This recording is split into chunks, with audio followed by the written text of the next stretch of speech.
On va voir ensuite les balises HTML5, qui sont des nouvelles balises qui sont assez pratiques. Mais d'abord, on va voir les divs et les spans. Donc, qu'est-ce que les divs et qu'est-ce que les spans? Je vous conseille de garder tout le code que nous avons écrit ici. Moi, personnellement, je vais le supprimer, car on va entamer une partie assez sympathique. Donc gardez ça, mettez ça sur un autre fichier HTML, comme par exemple source.html ou autre chose, histoire que vous ayez quand même de côté ce qu'on a fait pour avoir des petits rappels et pouvoir le relire de temps en temps, histoire que ça rentre dans votre esprit. Donc on va laisser juste la balise body et tout ce qu'on avait fait au-dessus, et on va voir les divs. Alors qu'est-ce qu'une div? Une div, donc c'est pareil, c'est une balise comme ça, qui s'ouvre et se ferme, dans laquelle on va pouvoir mettre du contenu. Par exemple, à l'intérieur, je peux mettre un paragraphe. Hello, je suis la div 1. Je crée une autre div.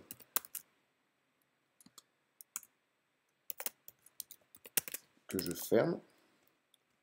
Je vais mettre un autre paragraphe. Oula, un autre paragraphe ici. Un autre paragraphe ici. Hello, je suis la div 2. Et ainsi de suite.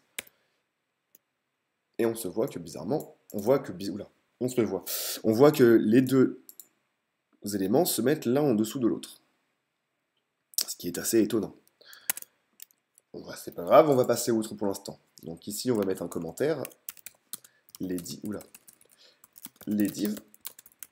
Et ensuite, en dessous, on va créer ici un commentaire, les spans.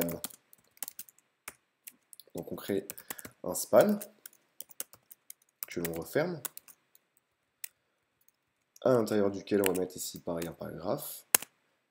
J'aime pas cette façon dont il implémente, c'est pas grave.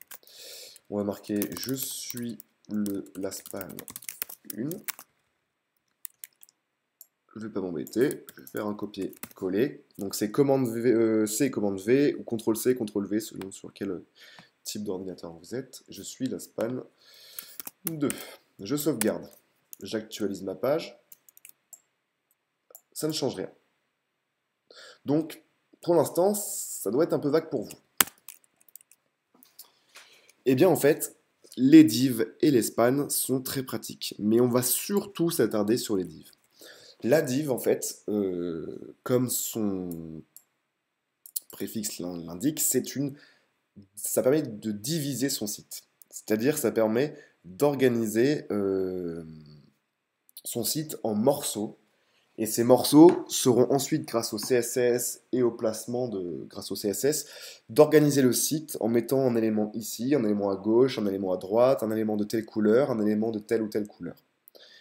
Je vais essayer de vous faire un schéma pour que vous compreniez un petit peu. Je vais ouvrir un petit logiciel. Hop, oui, il peut s'ouvrir, il n'y a pas de souci.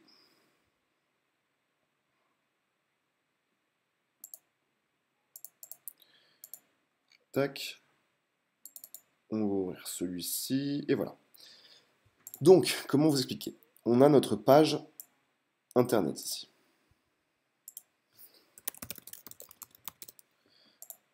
Tout simplement. Et généralement, quand on veut créer un site internet, on veut par exemple que ici il y ait une en-tête, on veut qu'ici il y ait, je sais pas, le menu, et ici le contenu. Donc par exemple, on va les faire, on va créer ici, on voudra qu'ici il y ait une en-tête, on voudra qu'ici il y ait, je sais pas, un menu. Ici, on voudra qu'il y ait, oula, excusez-moi, un premier élément. Ici, un deuxième élément, et ainsi de suite. Eh bien, pour faire ceci, ce sera tout simple. On va créer, par exemple, ici, une div. On va créer ici une div. On va créer ici une div, et ainsi de suite. Vous avez compris, ici, une div. Donc, à l'intérieur de chaque div, on pourra y mettre du contenu. Par exemple, à l'intérieur, si je veux, je pourrais mettre à l'intérieur un H1, je pourrais mettre un paragraphe, je pourrais mettre une liste. Ici, je pourrais mettre, pourquoi pas, une image qui sera donc mon logo, je pourrais mettre des liens qui seront les liens du site, et ainsi de suite. Le problème, vous me direz, c'est, mais oui, mais comment après mon navigateur va comprendre quel div se situe où, etc. Donc ça, c'est l'intérêt qu'aura le CSS après pour le placement des éléments. Cependant, on va commencer à voir quelque chose de très très important pour faire le lien entre le HTML et CSS, à savoir les classes et les ID. Donc, les classes et les ID, ce sont des attributs aux balises HTML. Attribut, vous connaissez déjà ce mot, par exemple, parce que char7 UTF-8, c'est déjà un attribut. Quand on a un lien, le href, c'est un attribut également. Donc, comment faire, par exemple, la distinction entre cette première div-là et cette première div-là, si elles ont le même, nom, comment les placer plus tard, comment faire la distinction entre les deux. C'est pour ça qu'il y a les classes et les ID. Et on va voir la différence entre les deux. Ici, j'écris le mot classe et je fais div-1. Et ici, je mets le mot classe, div-2. Et voilà, c'est-à-dire que maintenant, chacune des divs a une classe propre à elle, et donc chacune des divs est maintenant unique. Quelle est la différence entre une classe et un ID? Parce qu'un ID, ça s'écrit pareil. ID avec deux petits mince, excusez-moi, double quote. Quelle est la différence? C'est qu'en fait, un ID va pouvoir s'utiliser qu'une seule fois. Tandis qu'une classe peut s'utiliser plusieurs fois. Par exemple, si je veux mettre une classe qui s'appelle Hello, je peux, sur cette div-là, lui mettre la même classe, Hello. Elles ont la même classe, cependant, ça peut être ici Hello 1 et ici Hello 2. L'ID ne pourra pas être deux fois Hello 1, sinon ça provoquera une erreur. Alors, vous allez me dire, ouais, d'accord, mais à quoi ça sert de différencier plusieurs divs, etc. Et c'est donc à ce moment-là que va intervenir le CSS, parce que c'est en sélectionnant, grâce aux classes et aux ID que nous avons créés, et en les mettant dans le CSS, que l'on pourra dire, par exemple, la div qui a la classe Hello va être de couleur bleue, va se situer à droite, et ainsi de suite. D'où l'importance des classes et des ID. Une dernière chose avant de passer donc au style, grâce au CSS, on va supprimer les ID pour l'instant, on va laisser la classe Hello pour l'instant. Je vais vous montrer maintenant les balises HTML5 qu'il faudra impérativement utiliser plus tard car elles sont très pratiques. Il y a donc plusieurs balises HTML5. On va mettre un premier commentaire. Il y a la balise header qui s'écrit de la sorte. Header. C'est une balise qui en fait représente une div mais qui a un nom header qui permet en fait de à la fois organiser votre code HTML avec des noms de balises qui sont compréhensibles, header, footer, etc. Et qui permet aussi un meilleur référencement par Google. Donc, pareil que sur les autres balises, hein, si on veut, on peut lui mettre une classe, hop, header, on peut lui mettre un ID, et ainsi de suite. On a aussi la balise nav. La balise nav. Donc elle s'écrit comme ceci aussi. Et ça permet également donc un meilleur référencement parce que Google comprend qu'il s'agit d'une section qui comprend, d'une division du site qui comprend la navigation du site, etc. On peut lui mettre pareil une classe, par exemple le menu. On peut lui mettre un ID, pareil, menu, etc. Ensuite, on a la balise section. La balise section, attention, est extrêmement importante. Mine de rien, contrairement à ce que l'on peut croire, il s'agit d'une div également. Cependant, la balise section est très importante, notamment sur tout ce qui va être blog, site d'information, etc. Parce que si elle entoure un article, par exemple, ou si elle entoure des informations importantes, Google va le savoir. Et la balise section est très importante car elle permet un meilleur partage des informations de votre site. C'est pareil, la balise section peut avoir une classe, elle peut avoir un ID, et ainsi de suite. Il y a aussi une nouvelle balise très intéressante pour les blogs notamment. Si vous entendez le mot blog et que ça vous hurle aux oreilles, attention, je ne parle pas des blogs du type Skyblog, Energyblog, etc. Ça, c'est vraiment des blogs à l'ancienne. On parle vraiment de blogs et de plus en plus de sites utilisent des blogs, notamment pour relayer de l'information. Et c'est en train de devenir, notamment avec des sites comme WordPress, Drupal, etc., les moteurs de blog deviennent de plus en plus intéressants. Donc on a aussi une balise article hein, qui peut avoir une classe, un ID et ainsi de suite. Et enfin on a la balise footer. Voilà. Donc pareil, footer. Donc ça c'est des balises HTML5. On a aussi depuis peu la balise vidéo. Et voilà. Avec ça, vous avez à peu près tout ce qu'il faut. Je vous montrerai pour les intéressés comment créer peut-être un formulaire. Mais pour l'instant, ça va pas être la priorité. On verra le formulaire peut-être plus tard. Pour l'instant, on va vraiment voir comment designer notre site. Donc, on revient à nos deux divs qui sont Hello, Hello. On va leur mettre chacun une classe différente. Et maintenant, on a envie un petit peu peut-être que notre site il soit un peu plus beau. Parce que pour l'instant, on a quelque chose d'assez moche, noir et blanc. Voilà, on veut quelque chose de plus joli. Pour ce faire, on va créer un nouveau fichier dans notre tuto HTML, style.css.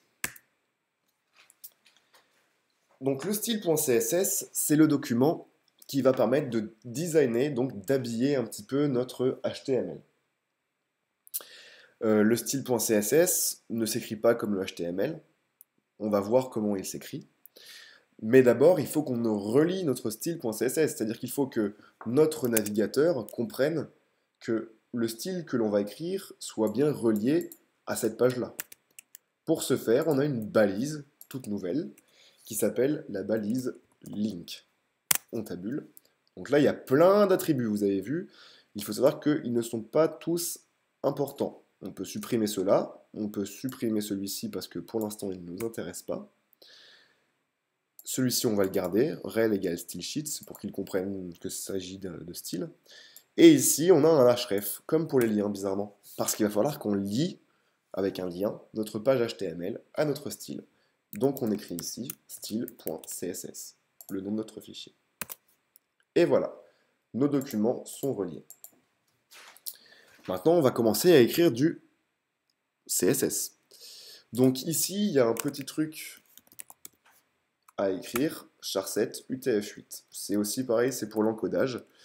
C'est pas forcément obligatoire, mais je vous conseille quand même de le mettre en début de CSS. C'est une pratique que j'ai pris l'habitude, qui ne m'a jamais posé de problème, donc voilà. Il vaut mieux le mettre.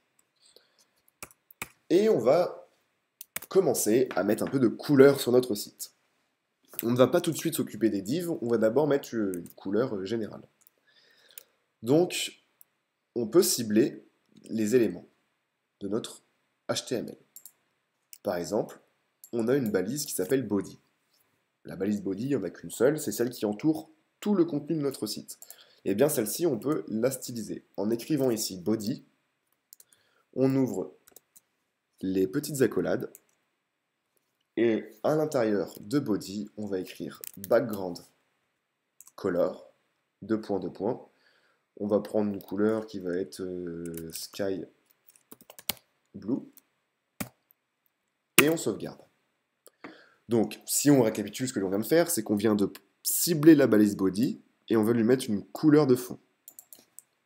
On va voir si ça marche, et voilà, notre site a une couleur de fond maintenant. Donc c'est assez intéressant, on se dit, waouh, on peut mettre de la couleur, etc.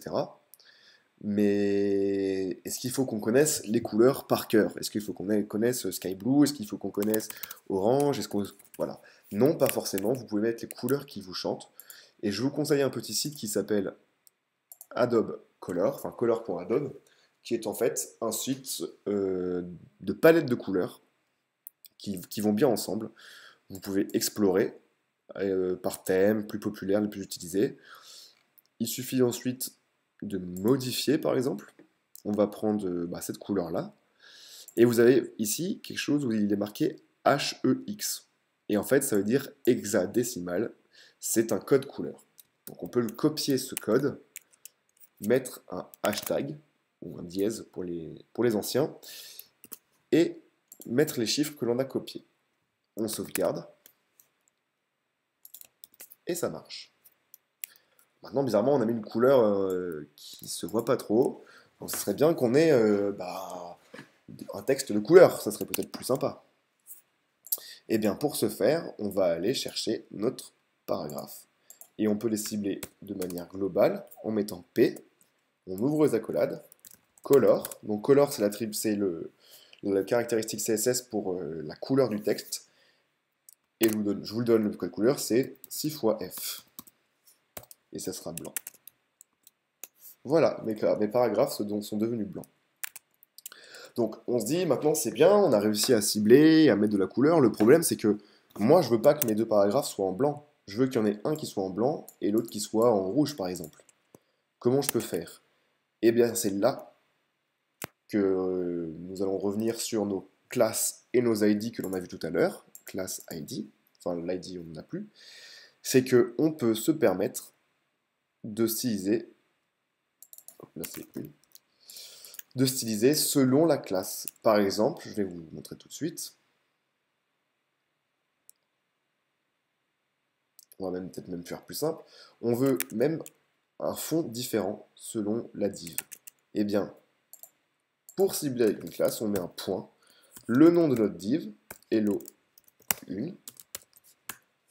On ouvre les accolades et on va leur mettre une couleur de fond différente. Donc lui, on va le mettre en rouge.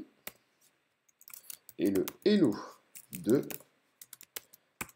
on va lui mettre en vert. On va sauvegarder.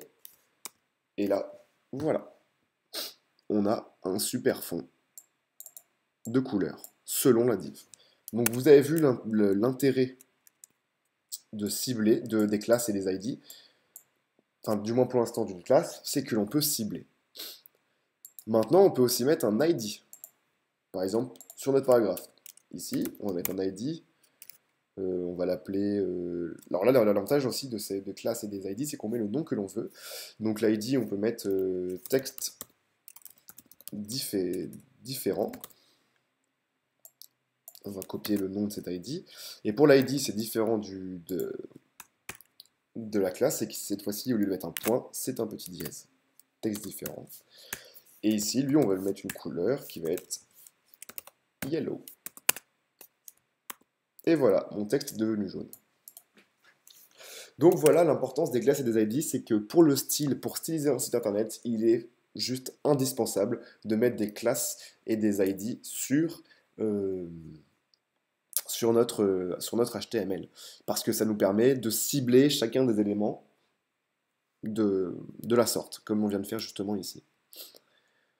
Si l'on veut par exemple changer la couleur de ce texte-là alors qu'il n'a ni classe ni ID, qu'est-ce que l'on peut faire? Eh bien, on va créer une espèce de descendance, c'est-à-dire que l'on va cibler la div qui est la classe hello1, à l'intérieur duquel il y a un paragraphe. C'est-à-dire que l'on va faire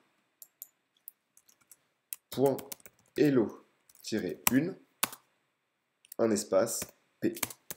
C'est-à-dire que là, il va aller chercher le paragraphe contenu dans la div hello1. Et on peut lui mettre une couleur qui va être black.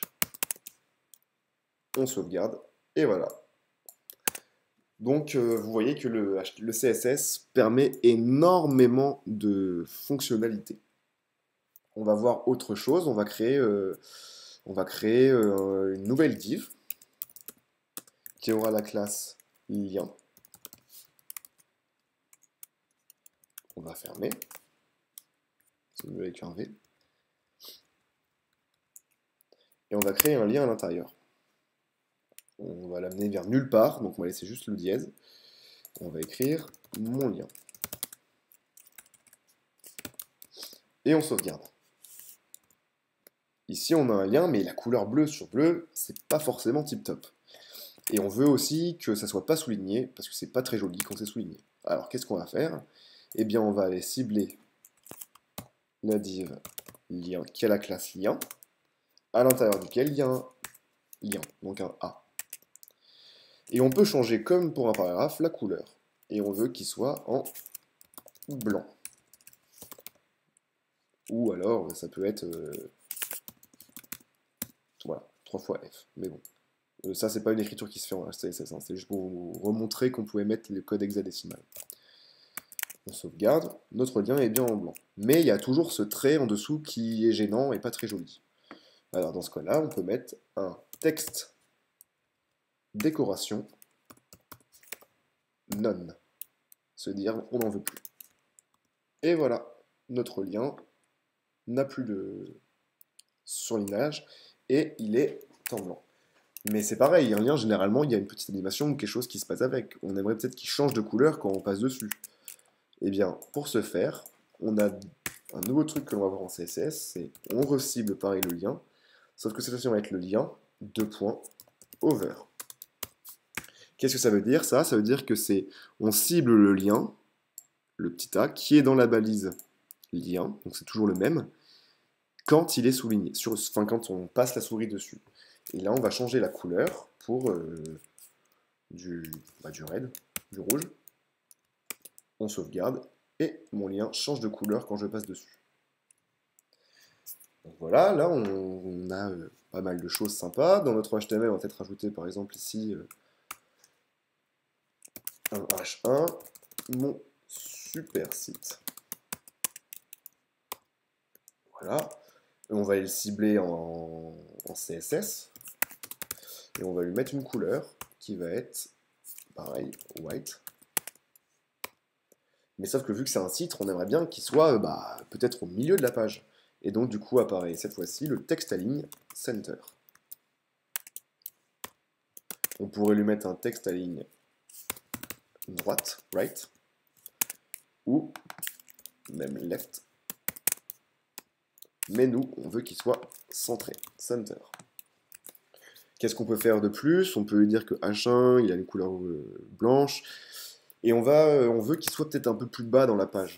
Donc pour ça, on peut lui mettre donc soit un margin, soit un padding. Alors qu'est-ce que c'est les margins et les paddings? Eh bien, je vais vous faire un petit schéma pour vous expliquer. On va prendre tout ça, on va supprimer. Imaginons que j'ai une div. Maintenant, ça n'a plus de secret pour vous, ce qu'est une div.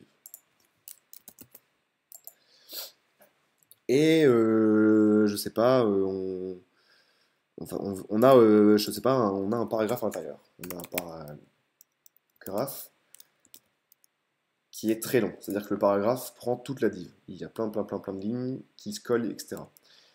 Imaginons que l'on veuille bouger cette div, qu'on veuille la déplacer comme vers la droite, enfin vers la droite, vers la gauche, en haut, en bas. Qu'est-ce que l'on peut faire? Eh bien, on peut, sur cette div, créer une propriété qui va s'appeler margin,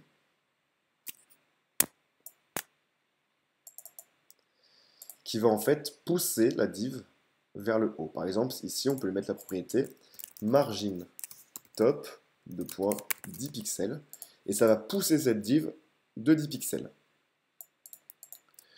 On peut faire pareil, hein, on peut mettre ici margin left 10 pixels, ça va la bouger de 10 pixels, et ainsi de suite, bottom et right. Mais alors, c'est quoi la différence avec le padding? Parce qu'il y a aussi padding.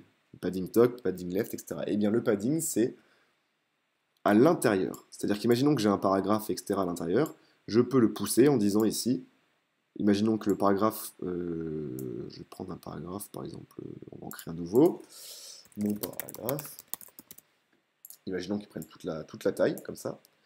Et bien, si je lui mets un padding top de 10, et bien, le paragraphe va être poussé à l'intérieur de la div, sans modifier sa taille.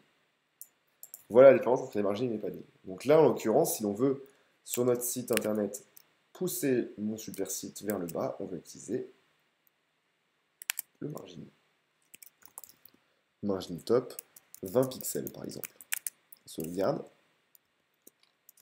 On va peut-être mettre un petit peu plus, hein. 100. Et voilà, ça pousse vers le bas. Maintenant, on va voir un petit peu les tailles de div. Donc pour ce faire, on va supprimer tout ce que l'on a fait, mis à part le body. J'avais oublié quelques éléments. On va supprimer tout ce que l'on a fait ici aussi, en gardant toujours le body. Et on va créer deux divs. Une première div qui aura la classe div1. Une deuxième div qui aura la classe div2. Et on ne va rien mettre pour l'instant à l'intérieur. On va aller les cibler div1, div2. Et si vous voulez mettre, juste une petite parenthèse, des commentaires en CSS, il suffit de faire un slash, une étoile, mon commentaire, un slash, une étoile. Voilà comment on écrit un commentaire en CSS. Et vous pouvez également mettre un même style sur deux divs qui ont un nom différent. Par exemple, si je veux, je peux faire div1, virgule, div2. Et là, j'appliquerai le même style, par exemple la même couleur de fond, le même couleur, etc., sur les deux, malgré leurs classes différentes. En l'occurrence, justement, nous, on veut les différencier là. Eh bien, une div, on peut lui administrer une taille en largeur et en hauteur. Pour ce faire, on peut mettre une width, qui va être la largeur, par exemple 200 pixels, et une taille, c'est-à-dire une height, 300 pixels par exemple. Pour que ça se voit, on va quand même lui mettre une background color, sinon par définition, on ne le verra pas. Sinon, il prendra, on partira du coup du principe qu'il n'a pas de couleur de fond. On va lui mettre une background color en rouge. Et notre div2, on va lui mettre une taille de 600 pixels et une hauteur de 100 pixels. Et une couleur de fond verte. On va sauvegarder, et voilà. Ça commence à faire quelque chose d'assez sympa. Je ne sais pas ce que vous en pensez, mais par exemple, on verrait bien ici un footer, on verrait bien ici une navigation, et pourquoi pas autre chose. Sauf que là, pour l'instant, se sont placés selon leur bonne volonté.